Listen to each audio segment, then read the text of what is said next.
Under Guwahati university and distance education under Dibrugarh university shall be considered as valid for the purpose of employment. मतलब इनसे अगर इन से के से इग्नो से और आइडल से आपने अगर किया है अपना डिग्री या मास्टर्स तो वो आपका वैलिड होगा। हाय फ्रेंड्स, आप सभी का मेरा यूट्यूब चैनल में स्वागत है।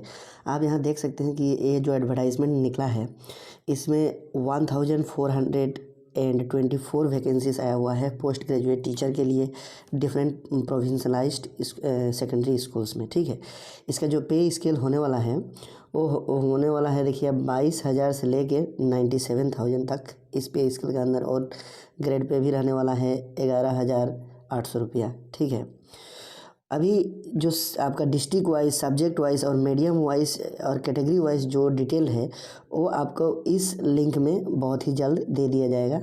आशा करते हैं कि जनवरी 10 से पहले ये इस लिंक में वो पूरा डिटेल आ जाए, और आ ही जाएगा।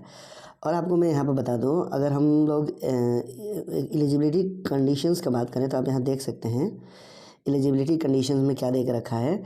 यहाँ पर सबसे पहले दिया हुआ है कि आप जिस भी सब्जेक्ट का टीचर बनना चाहते हैं वो सब्जेक्ट में आपका पोस्ट ग्रेजुएशन होना चाहिए।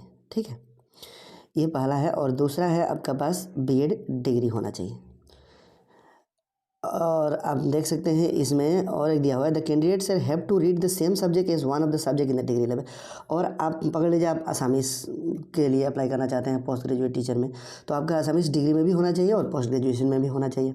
ऐसा नहीं है कि आपने डिग्री में किसी और सब्जेक्ट से किया है और पोस्ट ग्रेजुएशन किसी और सब्जेक्ट से कर लिया तो आप एलिजिबल नहीं होंगे, याद रखिएगा। 3 नंबर में कंडीशंस दिया हुआ है। 3 नंबर में जितने भी कंडीशंस है ये ABCDEF तक, ये सारे के सारे क्या है, जो आपका ग्रेजुएशन का क्राइटेरिया था सेम वही क्राइटेरिया है कि आपका आसामीस स्कूल में आप अप्लाई करना चाहते हैं तो आपका मैट्रिक तक आसामीस होना पड़ेगा या डिप्लोमा होना पड़ेगा। उसी तरह अगर बंगाली मीडियम में आप अप्लाई करना चाहते हैं तो आपके पास की तो मैट्रिक में आपका आसामीस होना पड़ेगा, नहीं तो आपने कोई डिप्लोमा करके रखा है आसामीस में। उसी तरह आपका हिंदी, बोडो, इंग्लिश मीडियम का भी सब ऐसे ही है।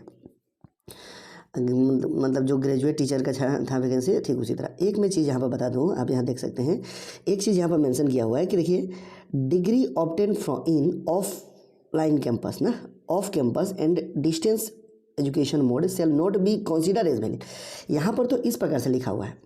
ठीक है, एक चीज़ ध्यान रखिएगा, लेकिन इसका मतलब ये नहीं है कि आप अगर आपका डिस्टेंस मोड से है तो आप एलिजिबल नहीं है, ऐसा नहीं है। कुछ को वैलिड किया है यहाँ पर असम गवर्नमेंट ने, कुछ ओपन यूनिवर्सिटीज़ को भी वैलिड किया है। मैं आपको प्रूफ दिखा देता हूँ, यहाँ पर आप देख सकते हैं इस जगह में आपको देखने को मिलेगा ये चीज़।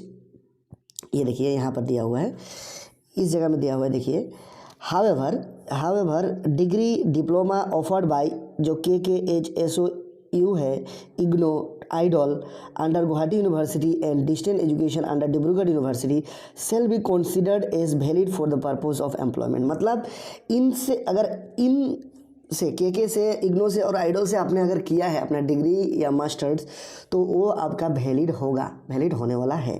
तो जो लोग डिस्टेंस मोड से किए हैं वो ज़्यादा पैनिक ना हो, आपका डिग्री भी वैलिड होने वाला है अगर आपने के इग्नो और आइडल से किया है तो। और असम में अगर देखा जाए तो ज़्यादातर लोग तो इन्हीं ओपन यूनिवर्सिटी से करते हैं। फिर भी अगर आपने किसी और से करके रखा है, अगर वो भी अगर गुवाहाटी यूनिवर्सिटी या डिब्रूगढ़ यूनिवर्सिटी के अंदर में आता है तो वैलिड है, अन्यथा नहीं होगा वैलिड। तो अगर आप लोगों को ये वीडियो अच्छा लगा हो तो मेरे चैनल को लाइक, शेयर और सब्सक्राइब कर दीजिएगा, और इसी प्रकार का और वीडियोज़ के लिए मेरे चैनल पर बने रहिएगा। धन्यवाद।